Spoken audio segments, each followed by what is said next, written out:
a servir en la práctica de este curso, ¿no? De ginecología y obstetricia. Por ejemplo, recordar la espina ilíaca anterosuperior, la espina ilíaca anteroinferior, recordar el foramen obturado o obturatriz, ¿no? Doctor, disculpe por interrumpirlo. Sí, Compañeros, ¿pueden escuchar al doctor y pueden visualizar las diapositivas? Sí, sí se puede ver. sí, pero ahorita yo no veo nada. No, sí, doctor, es Sí, que me comentaron que no se puede escuchar, no se le puede escuchar ni ver las diapositivas. ¿sí? ¿Quieren que hable más fuerte? Yo lo puedo hacer, lo que pasa es que estoy muy Sí se cerca. escucha y sí se ve, doctor. Está bien. Ok, gracias. Ah, ya, muy bien, muy bien. Entonces, falsa alarma. Adelante. Le decía yo, de que estamos pues viendo acá una vista anterior de la pelvis.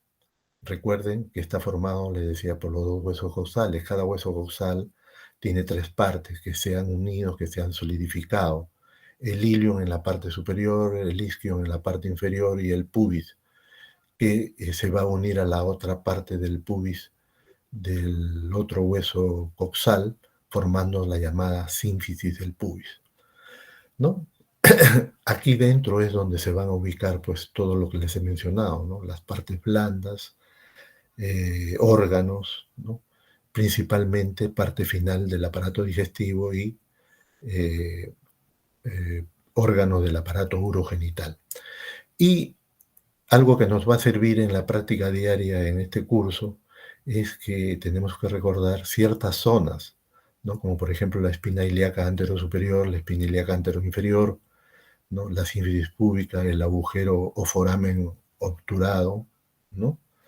El agujero o foramen obturado, que es necesario recordarlo porque se va a diferenciar, vamos a ver en otra diapositiva, la diferenciación que tiene con la pelvis masculina, ¿no? Que eso nosotros tenemos que aprender a evaluarlo para poder determinar si una mujer va a poder tener un parto normal o no, o si es una pelvis estrecha o una distosia ósea de otro tipo que va a impedir un parto normal, ¿no? La siguiente, por favor, tenemos una vista posterior de la pelvis, ¿no? Donde vamos a ver acá con mayor precisión entre el ilion y el isquion las espinas ciáticas que corresponden al estrecho medio de la cavidad pélvica, ¿no? Al estrecho medio. Para cuestiones de didáctica se ha dividido la pelvis en estrecho superior, medio e inferior. No voy a incidir en este tema, pero sí acá quiero resaltar como referencia o como puntos de referencia las espinas ciáticas, ¿no? Que ahí se notan con extrema con extrema claridad, ¿no? Que son dos especies de salientes en punta, ¿no? Que están simétricamente uno al lado del otro, entre el ilion y el isquion, como le digo, ¿no? La siguiente, por favor, en la vista lateral, ¿no? Vemos el coxis para la parte de atrás y la parte de adelante. Vamos a tener ahí la articulación coxofemoral, ¿no? En donde la cabeza del fémur penetra pues al sacro, ¿no? Y vamos a obtener ahí la articulación de la cadera, la articulación coxofemoral. La siguiente, por favor.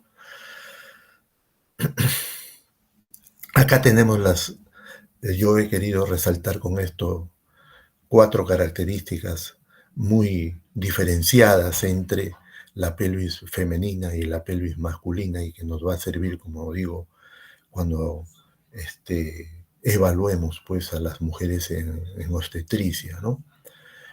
Por ejemplo, hablando del orificio obturado, del agujero obturado, en el caso de la mujer es ovalado, en el caso del hombre es redondo. Esa es una diferencia por las estructuras, ¿no? Que va a contener cada uno de ellos, ¿no? Por ejemplo, el ángulo subpúbico, en el caso de la pelvis femenina, es un ángulo mayor de 90 en la mayoría de los casos, o como límite 90, tiene que ser de 90 grados para tener una medida adecuada y esto permita el tránsito del producto de la gestación al momento del parto.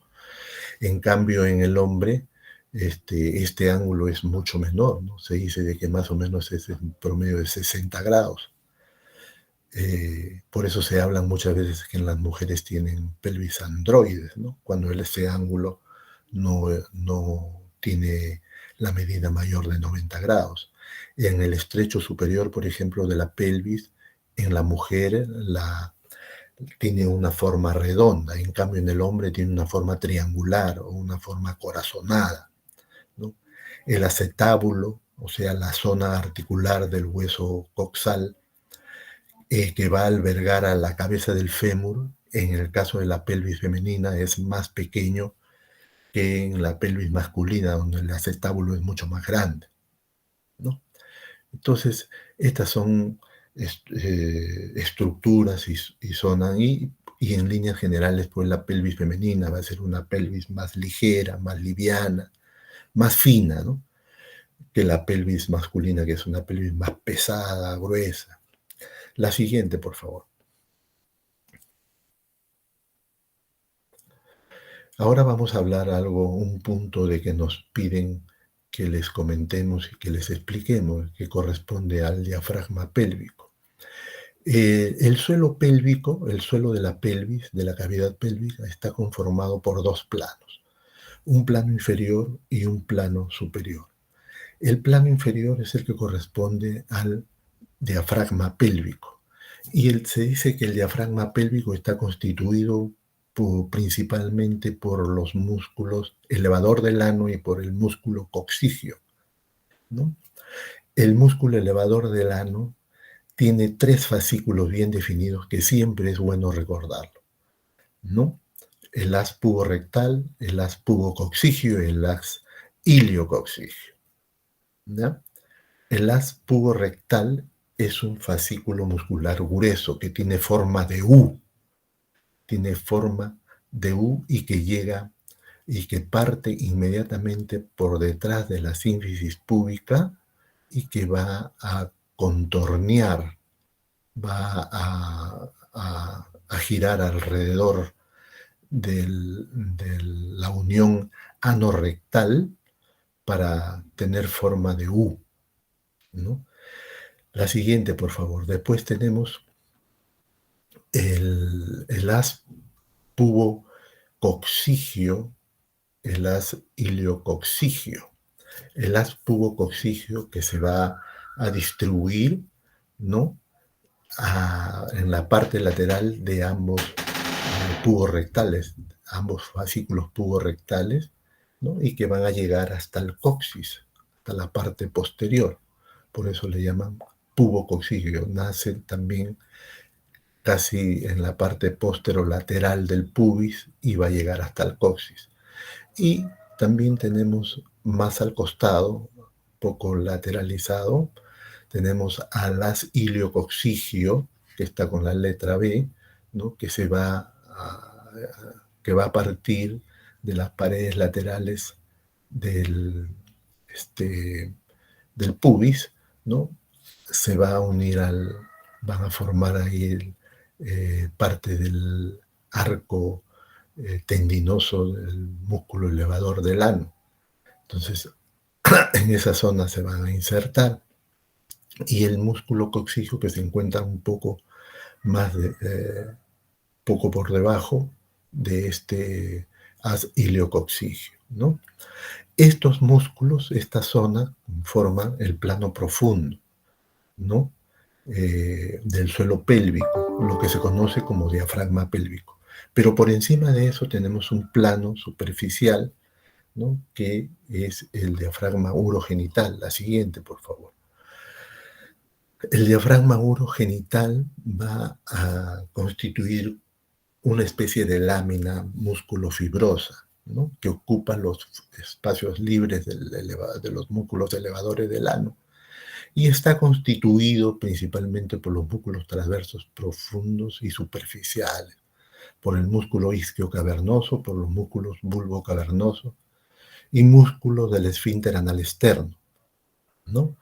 En conjunto, todas estas estructuras, pues, ¿de qué se van a encargar? Se van a encargar de albergar o de sostener, de fijar a los diferentes órganos intrapélvicos, sobre todo, como repito, a los órganos del aparato urogenital y de la parte final del aparato digestivo, ¿no? La siguiente, por favor. Y acá viene otro término que es muy importante que ustedes lo tengan en cuenta, porque son términos que se han determinado por didáctica, por la práctica clínica, para facilitar la práctica clínica y la parte didáctica, ¿no? Y esto va a servir mucho para medir o para cuantificar o para clarificar las famosas distopías genitales o prolapsos genitales, ¿no? En la pelvis también vamos a tener un compartimiento, en la cavidad pélvica vamos a tener un compartimento anterior y un compartimento posterior, ¿no? Y quien va a dividir el compartimento anterior y posterior es una línea imaginaria longitudinal que atraviesa toda la vagina, que va a dividir hacia la parte de arriba, va a dividir, lo va a llamar compartimento anterior, y hacia la parte de abajo el compartimento posterior. ¿Esto qué significa? Que hacia la parte de arriba, hacia el compartimento anterior, vamos a encontrar sucesivamente la uretra, la vejiga, ¿no? La pared anterior de la vagina y el útero, ¿no? Y en el compartimento posterior vamos a encontrar la pared posterior de la vagina, el recto y el conducto anal. Entonces, como le repito, esto nos va a servir para calificar las distopías o prolapsos mediante la tabla. Ahora existe una metodología moderna que es el sistema PO-PQ, ¿no? Que miden o califican los prolapsos. Y para eso, para entender bien esa división o esa calificación, es necesario también entender primero lo que significa el compartimento anterior y el compartimento posterior. O sea, de aquí nos van a servir para fijar los conceptos de distopías genitales del compartimento anterior y las distopías genitales del compartimento posterior. O sea, las distopías de uretra, de la vagina, ¿no? O sea, de la vejiga, ¿no? Del útero, prolapso útero vaginal completo, distopías de la vejiga de primero, segundo, tercero completo también, ¿no? Cistocele completo. Para eso nos sirve. La siguiente, por favor.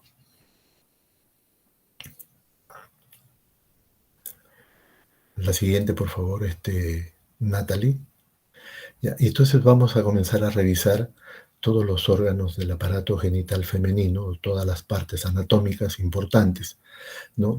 Yendo desde la parte externa hacia la parte interna.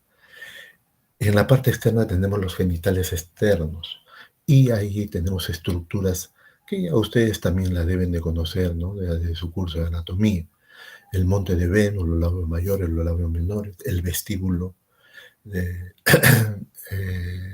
de la vaginal, el vestíbulo es una zona muy especial que va, como les voy a señalar con un gráfico, que va desde la parte anterior del clítoris hasta la parte inferior, la horquilla o del introito vaginal. Luego, otra estructura importante de los genitales externos viene a ser el clítoris y las glándulas uretrales mayores, glándulas vestibulares mayores o glándulas de Bartolino, y las glándulas vestibulares menores o las glándulas de Skene. Ambas glándulas se encargan de la lubricación y de la protección de todos los órganos o de todas las partes genitales, de los genitales externos. La siguiente, por favor. Acá viene una foto más importante. Acá vean el monte de Venus que está por encima de estas estructuras, ¿no? En donde se va a ubicar el vello púbico, ¿no? En forma de triángulo invertido, ya ustedes saben. Tenemos los labios mayores, los labios menores, ¿no? El introito vaginal, ahí tenemos una foto. Esta foto nos muestra el capuchón del clítoris en la parte superior, y el glande o cabeza del clítoris y el frenillo del clítoris, ¿no? Los labios menores, el introito vaginal, la uretra, el introito vaginal, la vagina. Se ven también restos de himen, la parte inferior del introito vaginal, que es la horquilla vulvar, le llaman, y la zona entre la horquilla vulvar y el ano se le conoce como la zona perineal o periné simplemente. La siguiente. Acá tenemos el vestíbulo vaginal, lo que les hablé, ¿no? En la parte superior, que va desde el clítoris hasta la parte inferior, que es la horquilla del introito vaginal. Y por debajo de esto, como ya les he dicho, el periné o la zona perineal. La siguiente, por favor. ¿No? Entonces acá está lo del vestíbulo vaginal, que es una zona muy importante, una zona muy delicada, muy sensible en la mujer, que representa pues prácticamente la zona más importante, la zona erógena más importante, ¿no? Que va desde el clítoris en la parte anterior o superior hasta la horquilla del introito vaginal en la parte posterior o inferior, ¿no? Entonces acá vamos a contener, o acá esto vamos a encontrar los dos labios menores y la zona que separa la piel de la mucosa vaginal, el inicio de la mucosa vaginal, ¿no? Ahí vamos a encontrar las aberturas de la uretra, de la vagina, de las glándulas de Bartolino, como les dije, y de las glándulas de Skene o parauretrales, ¿no? La siguiente, por favor. En cuanto al clítoris, yo quería darle solamente algunas precisiones, que se trata del órgano eréctil de la mujer, lo que correspondería pues a ser un homólogo del pene en el varón, ¿no? Y tiene tres partes características el clítoris, al igual que en el varón. El clítoris, el cuerpo propiamente dicho, el clítoris, la cabeza o glande del clítoris, y el clítoris también tiene su prepucio o capuchón, como han visto en la foto. Y acá pues, no tienen una característica, una importancia, la irrigación que va a estar dado, como lo vamos a ver más adelante, por la arteria carnosa o la arteria del cuerpo dorsal del clítoris, o la arteria cavernosa también le llaman, o la arteria del cuerpo dorsal del clítoris, que son ramas terminales de la arteria pudenda, ¿no? Y la inervación va a estar dado por el nervio pudendo interno, ¿no? Que a su vez va, de paso, le señaló de que es el nervio que le va a dar la sensibilidad extrema pues a todas las partes de los genitales externos, de la piel, ¿no? De la piel y de los músculos, sobre todo de la zona de los genitales externos, del periné. La siguiente. Y prosiguiendo y yendo hacia la parte interior del aparato reproductor femenino, vamos a encontrar a la vagina. Como sabemos, la vagina embriológicamente depende recordemos, de los conductos de Müller y del seno urogenital, sobre todo en el tercio inferior de la vagina. Se considera la vagina el órgano de la cópula, es un órgano músculo membranoso que tiene dos paredes, la pared anterior y la pared posterior. Se dice que la pared posterior es mucho más larga que la pared anterior, ¿no? La pared anterior tiene una longitud de aproximadamente de 7 a 8 centímetros y en el caso de la pared posterior puede llegar inclusive hasta los 10 centímetros, ¿no? Repito, la pared posterior de la vagina es mucho más larga que la pared anterior. Tiene un diámetro que oscila en promedio de 2.5 a 3 centímetros, ¿no? Y en la persona de pie, pues vamos a ver ahí la foto, que la vagina está orientada hacia arriba y hacia atrás, haciendo un ángulo de 60, 70 grados, ¿no? Y las relaciones más importantes de la vagina, pues en su pared anterior es con la vejiga urinaria y la terminación de los uréteres, y por abajo, en en la parte anterior hacia abajo, se adhiere pues a la uretra, ¿no? Y la pared posterior de la vagina tiene relación pues con el útero, con la excavación recto-uterina, y también tiene una relación con el recto mediante el tabique recto vaginal. La siguiente, por favor. La vagina tiene elementos de sostén, elementos de fijación, ¿no? Los principales elementos de fijación son los paracolpos, el tabique, como se ha mencionado, el tabique bésico eh, vaginal, el tabique recto vaginal y las láminas uterosacras, ¿no? Y con respecto a los puntos también de referencia de la vagina, tenemos hacia arriba la cúpula vaginal, que cuando hacemos una histerectomía abdominal o una histerectomía vaginal, es la que va a corresponder al fondo de la vagina, ¿no? La cúpula vaginal, ¿no? Corresponde pues al tercio superior de la vagina. Y por delante, como ya se ha mencionado, vamos a encontrar el triángulo de Pauli, que significa que es una zona formada por repliegue de la vagina, que corresponde exactamente a la base vesical, a la base de la vejiga, ¿no? A la base de la zona conocida como el trígono vesical, ¿no? Por detrás de la vagina va a estar relacionado con el fondo de saco de Douglas, que es un espacio virtual, como ya saben ustedes o recuerdan, y el ano, ¿no? Y lateralmente la vagina tiene pues como medio de fijación a los llamados paracolpos, que resultan también muy importantes en la estructura de la vagina, ¿ya? Entonces, eso es lo que yo tengo que señalarles con respecto a los elementos de fijación de la vagina. La siguiente, por favor.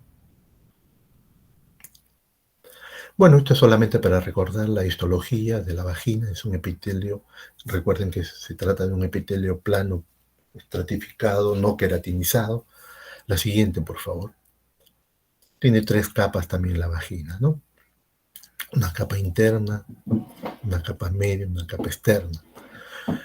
Ahora, con respecto al útero, ¿qué podemos decir? De que el útero es un órgano muscular poderoso, potente, hueco, con forma de pera invertida, ¿no? O algunos dicen, lo semejan a un cono aplanado, ¿no?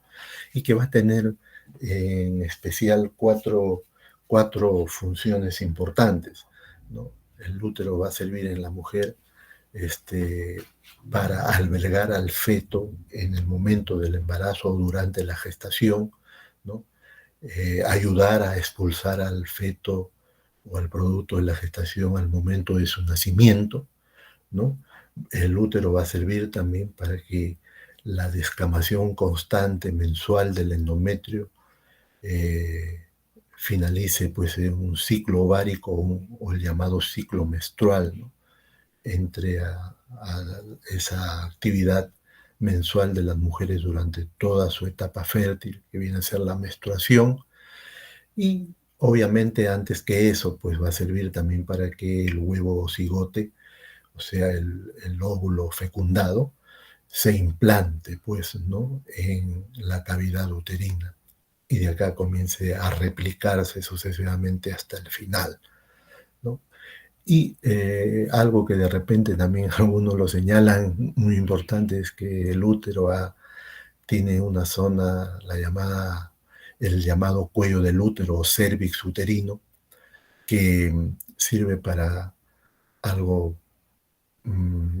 problema de salud que se puede presentar en las mujeres, que es muy importante en nuestro país, que viene a ser el cáncer de cuello uterino, ¿no? O cáncer de cervix uterino, ¿no? Por eso es importante conocer lo que corresponde a este órgano. La siguiente, por favor, ¿no? Acá está el gráfico, ¿no? Como les dije, el útero tiene una forma de pera invertida, ¿no? Que normalmente en una mujer que no ha tenido hijos, en una nulípara, pesa en promedio de 40 a 50 gramos, ¿no? a diferencia de una mujer multípara que ya ha tenido hijos, que ya ha tenido bebés, que tiene un promedio de peso de 60 a 70 gramos, ¿no? Y tiene tres partes bien definidas. La parte superior, ustedes observan el gráfico, y ahí está bien señalado, viene a ser el cuerpo del útero, ¿no? Y la parte inferior, que parece un conito, una punta de cono, ¿no? Una punta de cono, que viene a ser el cuello o cervix uterino, cuello uterino, cervix uterino, ¿no? Que va a estar separado del cuerpo uterino por una estructura que se le conoce como el istmo. El istmo, que cuando la mujer se embaraza, este istmo, en el transcurso del embarazo hasta el final del embarazo, se va a convertir en el segmento uterino, y que es la zona de predilección de nosotros los ginecólogos al momento de hacer las cesáreas, porque a este nivel es donde vamos a hacer la abertura para poder extraer al bebé, ¿no? Entonces recuerden, cuerpo, istmo, cuello, ¿no? El cuerpo es musculoso, fuerte, distensible, ¿no? Se extiende a volúmenes increíbles, ¿no? Y el cuello, que es un poquito más indurado, medianamente sensible, y es mucho más delgado. Y que la siguiente, por favor, el cuello del útero va a estar constituido pues por un orificio cervical externo que va a tener relación con la vagina, y un orificio cervical interno que está a continuación, que demarca el límite del cuello uterino con el cuerpo uterino, ¿no? Y entre el orificio cervical interno, OSI, y el orificio cervical externo, OCE, existe o está el canal o línea endocervical, que tiene un diámetro aproximado de 6 milímetros, ¿no? Y que algo que recuerden que es muy importante es que está constituido por epitelio cilíndrico monoestratificado. Ese es el epitelio del endocervix o de la línea endocervical, ¿no? Desde que comienza la línea endocervical. Y el orificio cervical interno, a diferencia del externo, es un poquito más amplio, un poquito de mayor diámetro, llega hasta los 10 milímetros, y como les dije, delimita la zona endocervical con el útero, ¿no? Y esta zona, como ya les dije, es el istmo, ¿no? ¿Y por qué es importante y por qué remarco esta situación, mis estimados alumnos? ¿Por qué? Porque es aquí, en esta zona del cuello uterino, entre el orificio cervical externo, la parte un poco hacia adentro, que va a delimitar con la línea endocervical, es la llamada zona de transición. Es la llamada zona de transición o unión escamocolumnar, se le llama. Es la zona de donde nosotros vamos a tomar la muestra para el Papa Nicolau, ¿no? Que es un método de examen, sirve como screening para descartar alguna patología en el cuello uterino, ¿no?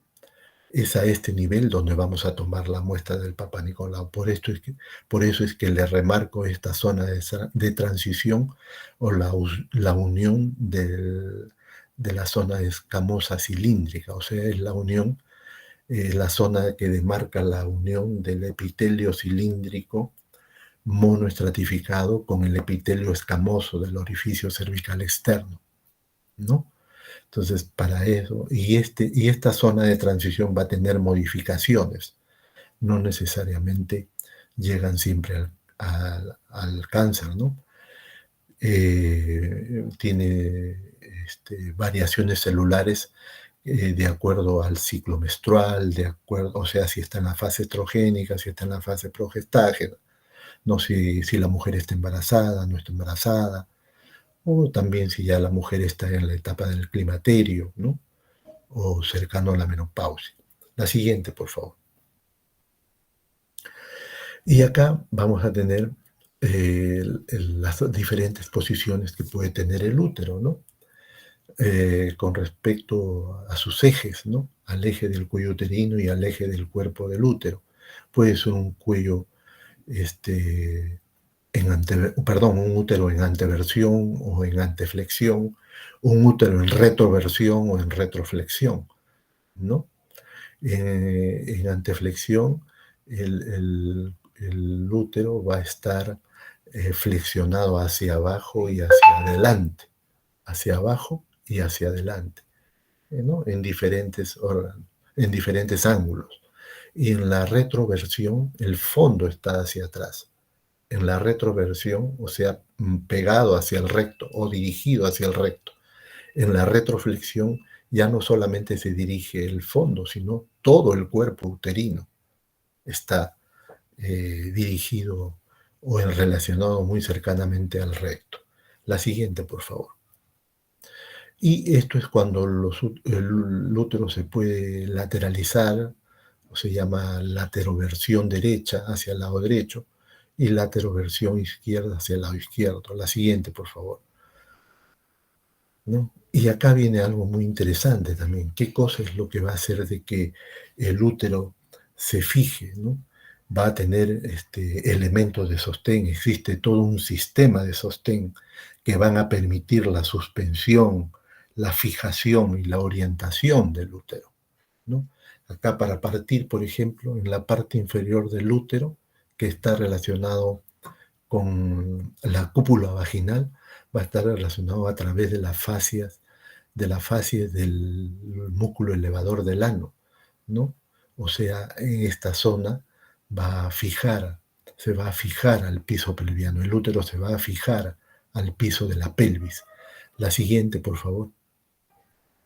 Y tenemos acá también, no, la anterior, por favor, no corras porque quiero mostrarles acá. No, la anterior, no, la siguiente, uno nomás. Ya, esa es, ¿no? Ya, el sistema de suspensión, tenemos acá un corte transversal visto desde arriba, ¿no? Ahí están con números, yo se les he mostrado ahí, está el 1, el istmo, o sea, la zona que demarca el cuello del útero, ¿no? Después tenemos la vejiga pegado al pubis, la vejiga que está con el número 2, la vejiga urinaria. Después la fascia presacra que está con el número 4, que está hacia atrás hasta el sacro, vecino al sacro. Después con el número 5 está la fascia umbilico prevesical.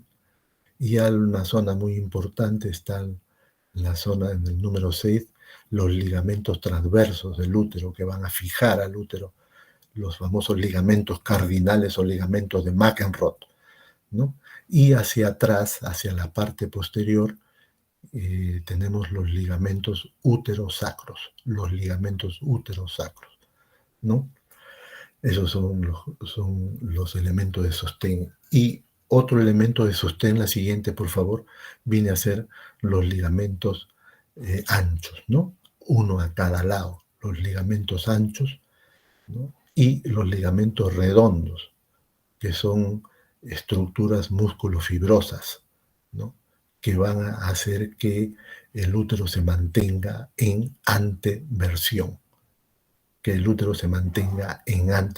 o sea, hacia adelante, ¿no? Hacia adelante, pegado hacia la vejiga. La siguiente, por favor, ¿no? Acá este es otro resumen del cervix posterior hacia el sacro. Tenemos los ligamentos úterosacros y los ligamentos cardinales o ligamentos de McEnroth, que van a estar hacia la parte lateral del cuello uterino, hacia ambos lados. Se van a insertar en las espinas ciáticas, como les mencioné, de los huesos ilíacos, uno a cada lado, ¿no? Y también ahí como un accesorio se presenta un ligamento, pero de menor importancia, digámoslo, que viene a ser el ligamento pubocervical. La siguiente, por favor. ¿No? Y acá voy a darle también algunos alcances respecto al ligamento ancho, ¿no? Y su contenido, ¿no? El ligamento ancho es una zona muy importante porque va a permitir la unión del útero con las trompas uterinas y con, con los ligamentos redondos, ¿no es cierto? se va a unir pues a las trompas de falopio mediante el mesosalpins, o mesosalpins superior también le llaman, ¿no? Y se va a unir, va esta parte del ligamento ancho que se une con el ovario, que se le conoce como mesovario, ¿no? Y la zona que se une con el ligamento redondo viene a ser conocida como la zona funicular o anterior, ¿no?, del ligamento ancho, ¿no? Entonces, esto es importante porque va a tener relación también con los parametrios, más o menos a nivel de los ligamentos redondos, ¿no? Los parametrios. Parametrios parte del ligamento ancho en la parte inferior del cuello hacia la parte del cuello uterino, relacionados pues con los ligamentos cardinales o de McEnroe, ¿no? Todo esto forma los parametrios o ligamentos inferiores de Virchow, le llaman, ¿no? La siguiente, por favor. El ligamento redondo también es otro elemento muy importante, pues como elemento de sostén del útero. Es una estructura larga de una longitud de más o menos de 12 a 14 centímetros por 2 y por 6 milímetros, ¿no? Es como les dije, de consistencia fibromuscular, y es debido a su longitud, pues atraviesa algunas zonas. Se dice que atraviesa el conducto inguinal y va a llegar hasta a emitir algunos filamentos a la vulva, sobre todo hasta los labios mayores. O sea, hasta ahí tiene conexión los ligamentos redondos, ¿no? Los ligamentos redondos. Tiene hasta 4 porciones, ¿no? La porción que se ve con el útero, la porción que penetra, ¿no?, al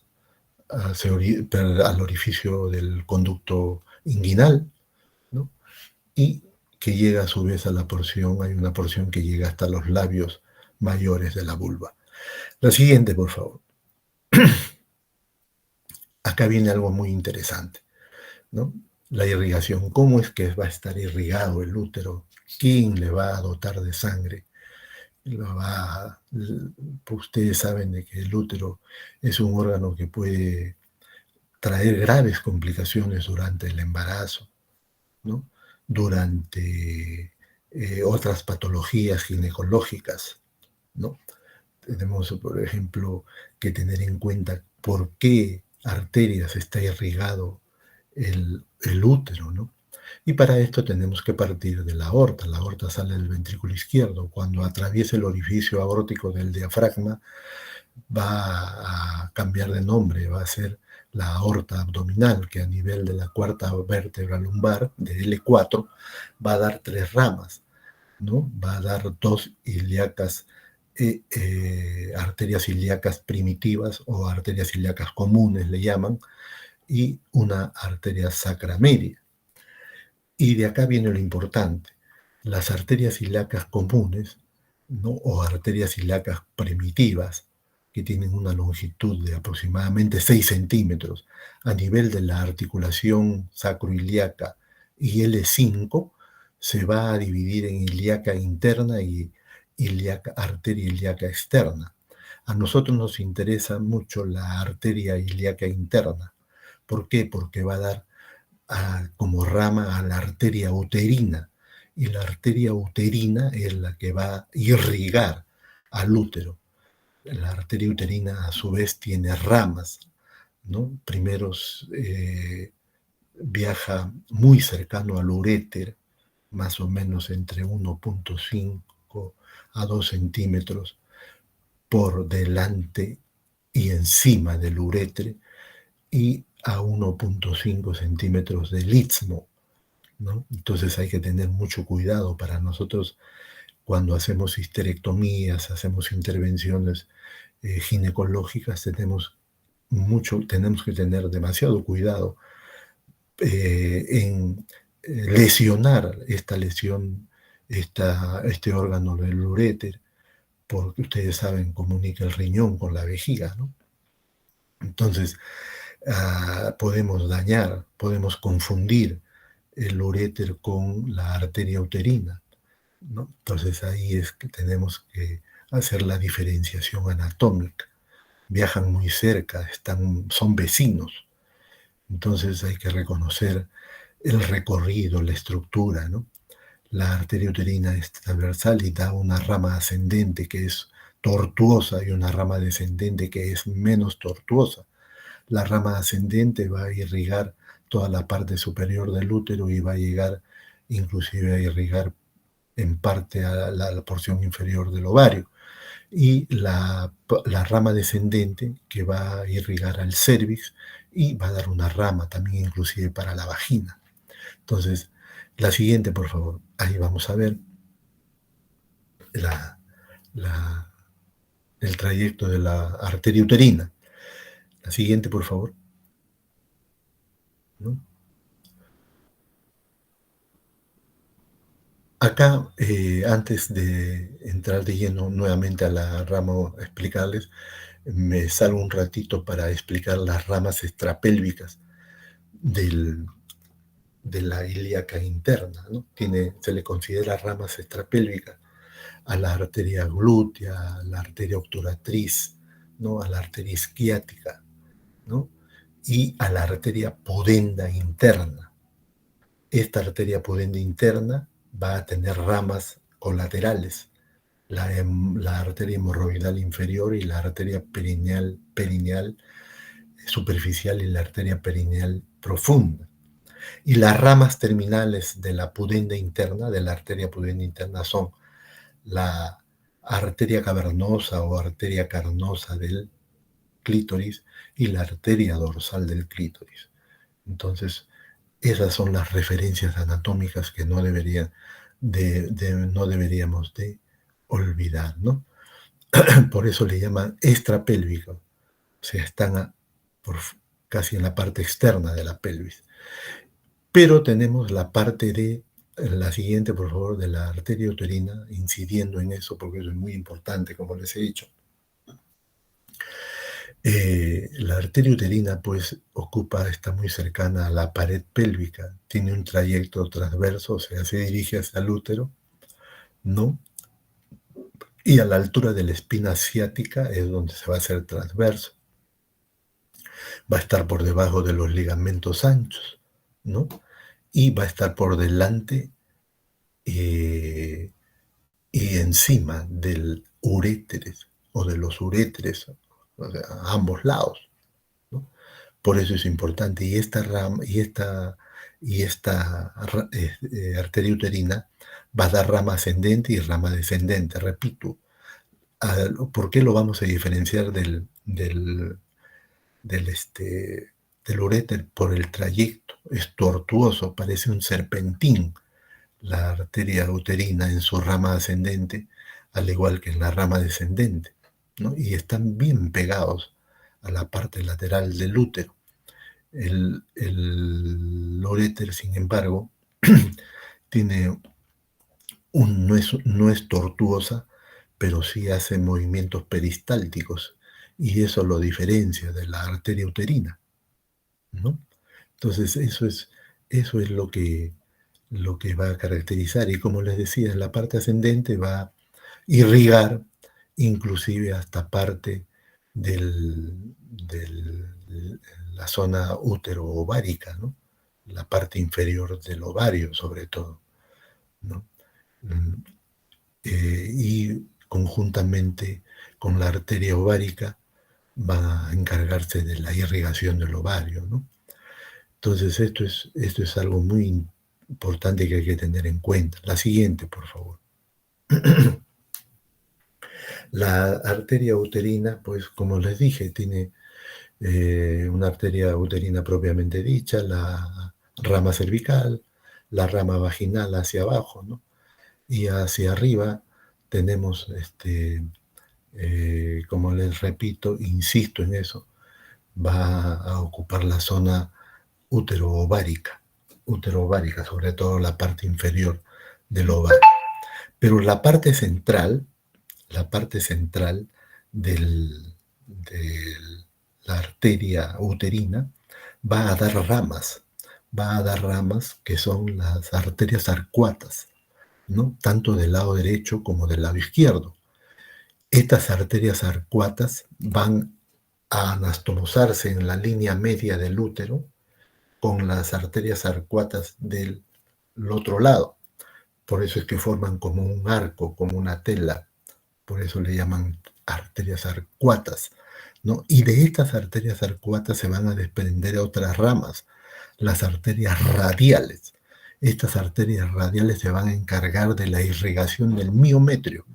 Recuerden que el útero tiene 3 capas: endometrio, miometrio y peritoneo visceral o serosa, ¿no? Las arterias radiales van a irrigar, se van a encargar de la irrigación de la capa media del útero, o sea, de la capa muscular, del miometrio, ¿no? Y las arterias radiales también van a dar a su vez otras ramas, se van a desprender, que son las arterias helicoidales, que van a irrigar al endometrio. ¿De acuerdo? La siguiente, bien claro. Acá este es otro gráfico para que no se olviden.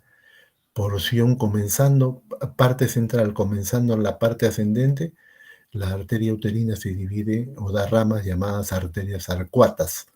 Las arterias arcuatas van a dar lugar a las arterias radiales que van a irrigar el miometrio, ¿no?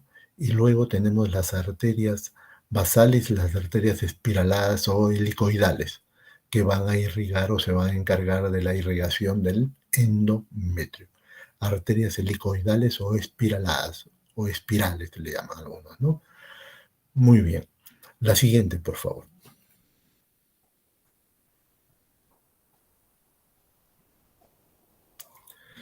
Como parte de la irrigación, los vasos linfáticos van a drenar las venas uterinas que van a recoger la sangre pues, del útero, y de los linfáticos van a drenar a los ganglios preaórticos y a los ganglios ilíacos externos, ¿no? Van a recibir todo el retorno venoso y linfático a las venas uterinas. La siguiente, por favor. Y la inervación va a estar dado sobre todo por el plexo hipogástrico inferior, por el nervio hipogástrico inferior, que va a inervar al útero, ¿no? y a otras estructuras de la cavidad pélvica también. El plexo hipogástrico es muy importante para la sensibilidad, la inervación de todos los órganos pélvicos, ¿no? La siguiente, por favor. Otro órgano importante que está muy vecino al útero, que está unido al útero, es la trompa de falopio. Una a cada lado, trompa de falopio derecha, trompa de falopio izquierda, ¿no? Y esta trompa de falopio tiene partes, tiene zonas, tiene áreas estrictamente ya reconocidas. La que está bien pegada o está conectada al útero se le conoce como zona intersticial o intramural, corresponde al ángulo uterino, ¿no? En la zona de vecindad, entre la zona de unión entre la trompa uterina y el útero. Le sigue a continuación el istmo, pero en la trompa uterina. Recuerden que hay un istmo en el cuello uterino también. El istmo en la trompa uterina. Luego viene la zona más larga, que viene a ser la zona ampular o ampolla, que es la zona más flexible, se moviliza bastante, ¿no? Y luego tenemos la zona infundibular o zona del pabellón o zona infundibular, que va a terminar en una especie de digitaciones, ustedes observan, como unos flecos. Esas digitaciones se llaman fimbrias, recuerden, fimbrias, ¿no? Y que van a existir unas áreas muy importantes, como por ejemplo las franjas de Richard, que son las encargadas de establecer pues la unión entre las fimbrias y el polo superior del ovario, ¿no? Entre las fimbrias y el polo superior del ovario. Se considera que las franjas de Richard se encargan pues de recoger al óvulo y conducirlo al interior de la trompa de Falopio hasta el útero, ¿no es cierto? Ahí es donde se produce todo el mecanismo pues, para que se produzca el mecanismo de la fecundación, ¿no? Entonces eso es importante. Y acá tenemos una zona, la zona del epofósforon, que es la zona donde va a tener conexión pues, con el ligamento redondo, ¿no? El trayecto del ligamento redondo es importante. Esta zona, este es un punto de referencia. Bien, la siguiente. Eso es lo principal que ustedes deben de recordar, ¿no? Y las trompas de Falopio también van a tener medio de fijación. Van a estar insertadas, como le digo, al útero a través del cuerno uterino, formando el ángulo uterino, ¿no? Va a estar unido la trompa de Falopio al útero mediante el ligamento ancho, ¿no? El ligamento ancho con la trompa de Falopio y al útero van a estar unidos por el salpings o mesosalpings, ¿no? Del útero, mesosalpings del útero, y también va a tener otro ligamento de sostén que es el ligamento tubovárico, ¿no? Que une pues la franja de Richard, como he dicho, al polo superior del ovario, ¿no? Ya saben para qué sirve la franja de Richard, ¿no? El ligamento tubo-ovárico es un ligamento de sostén importante, pues, que une con la parte superior del ovario. Trompa de Falopio con la parte superior del ovario. La siguiente, por favor.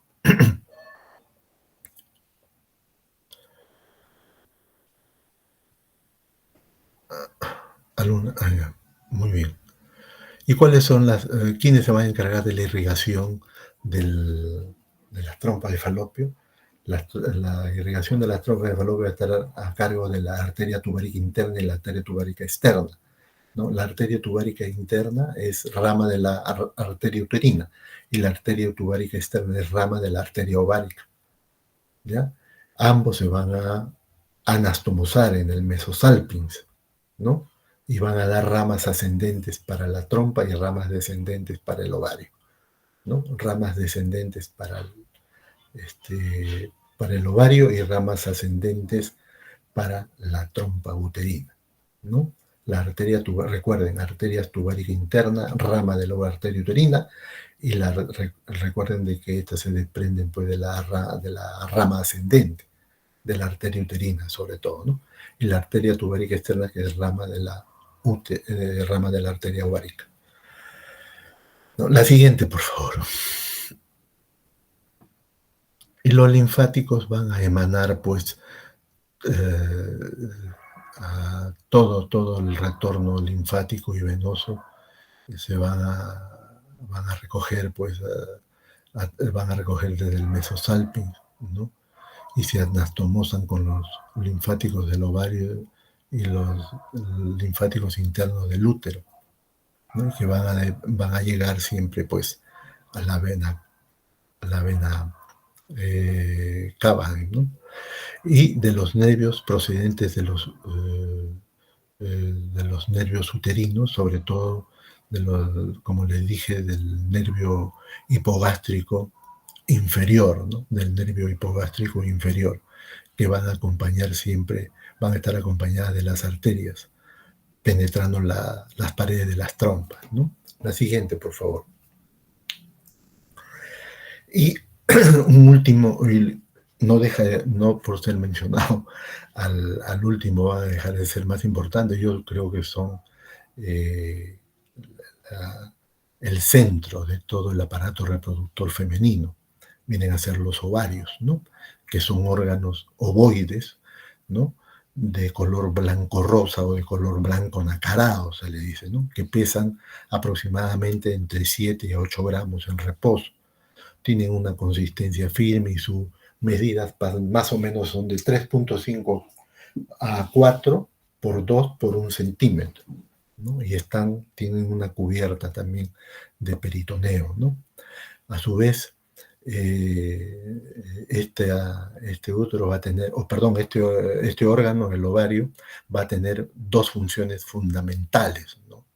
Estas dos funciones, yo le digo siempre que el ovario tiene una función reproductora y una función endocrina, ¿no? La función reproductora, porque en el ovario se van a formar cientos de óvulos, ¿no? Se encarga, o sea, el ovario o los ovarios se encargan de la ovulación, ¿no? Por eso se le conoce a esto como el ciclo ovárico. Y dependiendo o no de que el óvulo se fecunde, se van a presentar los ciclos menstruales, ¿no? Este ovario tiene tres zonas anatómicas importantes. La siguiente, por favor. La corteza o capa externa, ¿no? Del ovario, el hilio ovárico por donde pasa la arteria, la vena ovárica, y la médula, ¿no? La médula del ovario, la zona medular del ovario, la parte más interna, ¿no? Entonces, estas tres zonas hay que reconocerlas para poder encontrar una explicación del fenómeno de la ovulación, de todo eso, ¿no? Y de la producción de hormonas, porque esa es la otra función del ovario, la función endocrina, ¿no? Recibir estímulos desde la hipófisis, ¿no? Recibir estímulos desde la hipófisis para producir hormonas, las hormonas femeninas, que como ustedes saben son estrógenos y progestágenos. La principal hormona femenina viene a ser el estradiol, ¿no? La principal hormona femenina que produce el ovario viene a ser el estradiol. Se lo digo para recordar, pero eso va a ser tema de fisiología, ¿no?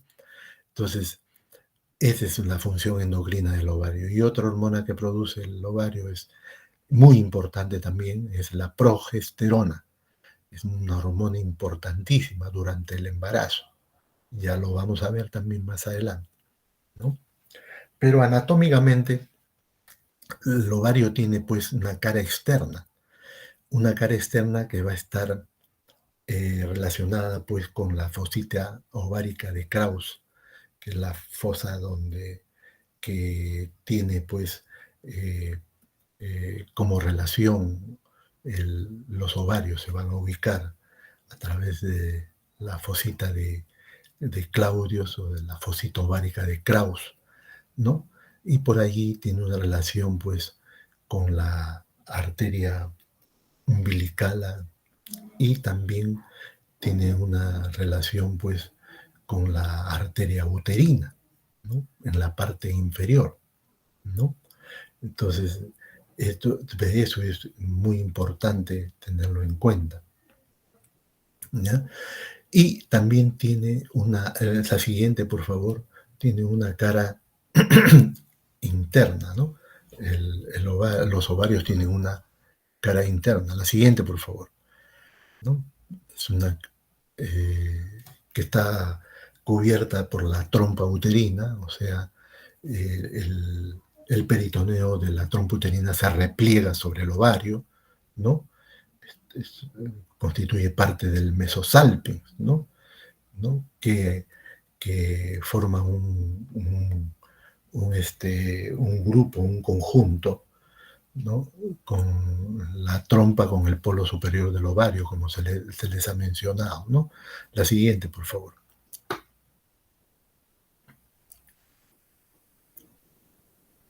La siguiente, por favor, Natalie, ¿no? Estas son las relaciones más importantes que pueda tener en su borde anterior, en su borde posterior, los ovarios, ¿no? No deja de ser importante, ¿no? Pero recuerden de que, por ejemplo, el borde anterior tiene relación mucho con el ligamento ancho, ¿no? El borde posterior que tiene relación pues con la fosita ovárica, ¿no? Con el uréter, con los vasos hipogástricos, ¿no? Así por citarles, ¿no? La siguiente, por favor.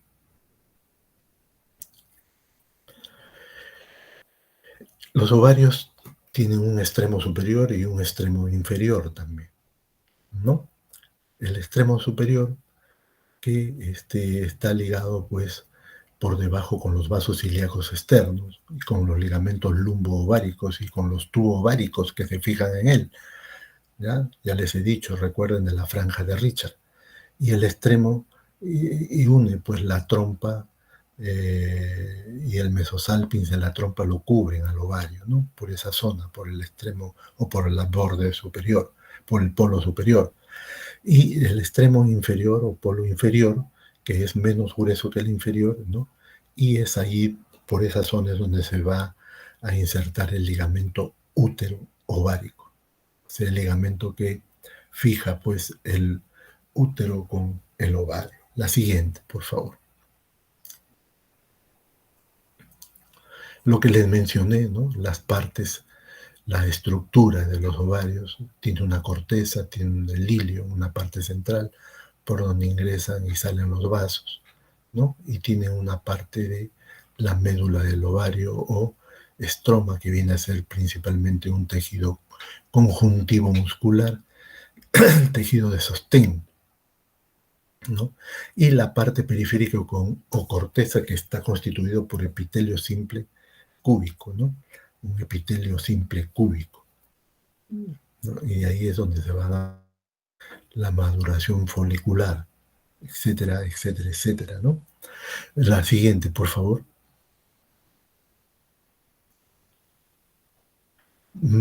Los medios de fijación del ovario.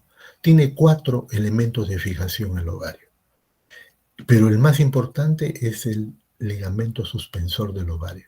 Es el principal medio de fijación, porque se va desde L1, L2 hacia la extremidad superior del ovario, ¿ya?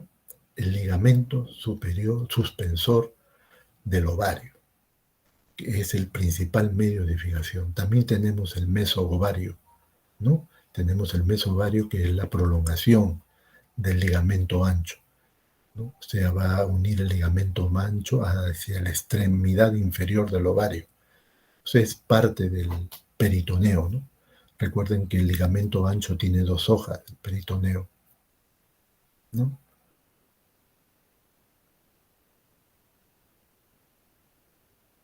Son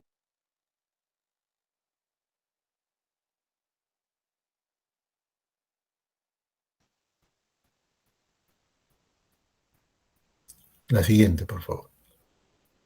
¿Ya? Y los otros ligamentos que constituyen también, pero no tienen la relevancia del ligamento tubovárico, ¿no? El mesotubario y el útero ovárico también. La siguiente, por favor. La siguiente, por favor, a Natalie, ¿no? Los ovarios que se ubican pues en la fosita ovárica de Claudius, ¿no? Con la fosita de Kraus, sus relaciones por delante con el uréter y la arteria uterina, por detrás con el borde del sacro y por abajo con el músculo piramidal de la pelvis, ¿no? La siguiente, por favor. ¿Quiénes van a dar sangre al ovario? ¿Qué arterias van a dar? Los ovarios van a estar irrigados por la arteria uterina, rama de la rama ascendente del ovario. Recuerdan que le hablé de la arteria uterina, ¿no? Y también la parte superior, la parte media, va a estar irrigada por la arteria ovárica, que es rama de la arteria aorta. Recuerden bien eso. O sea, el ovario recibe sangre de 2 fuentes, de la arteria ovárica y de la arteria uterina, rama de la uterovárica, de la rama ascendente de la arteria uterina, ¿no?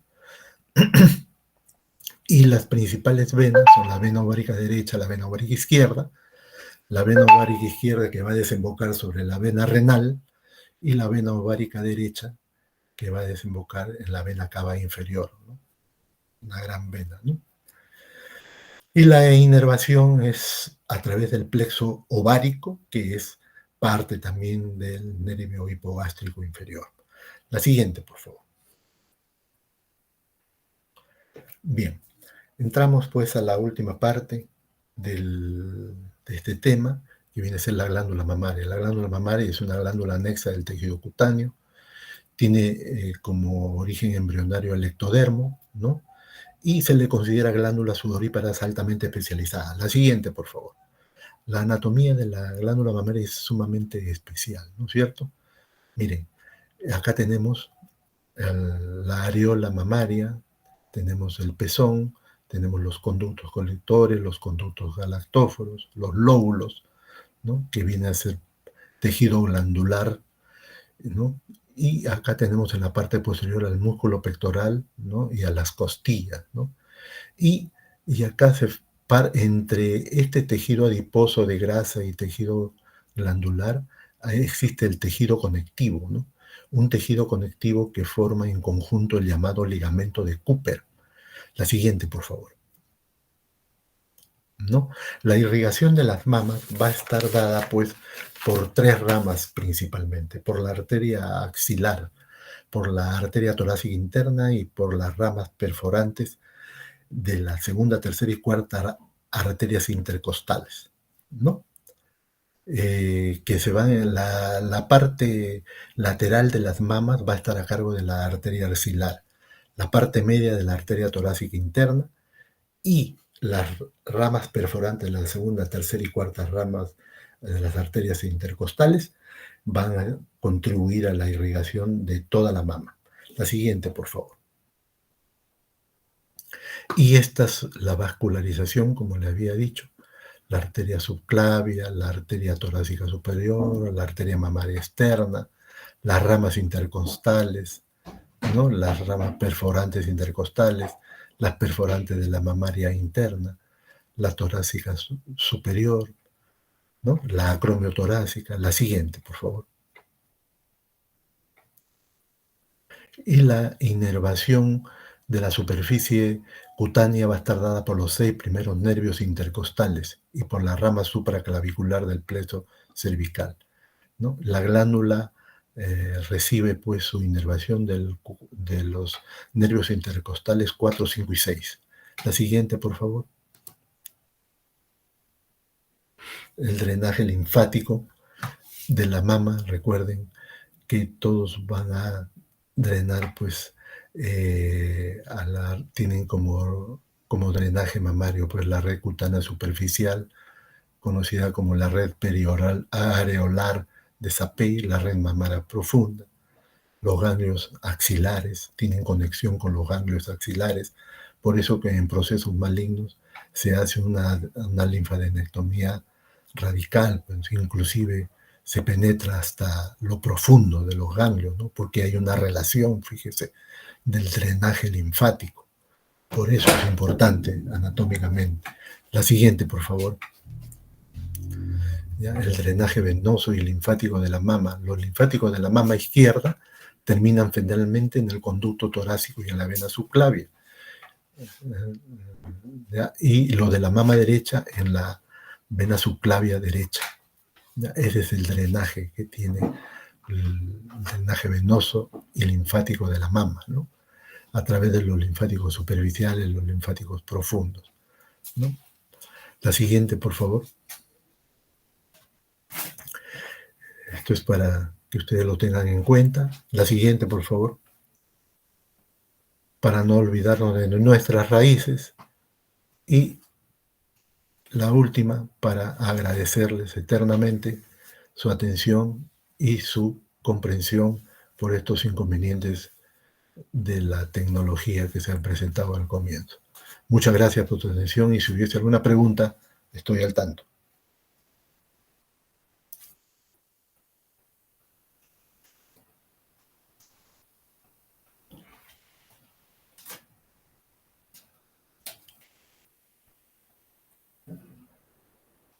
Muy bien.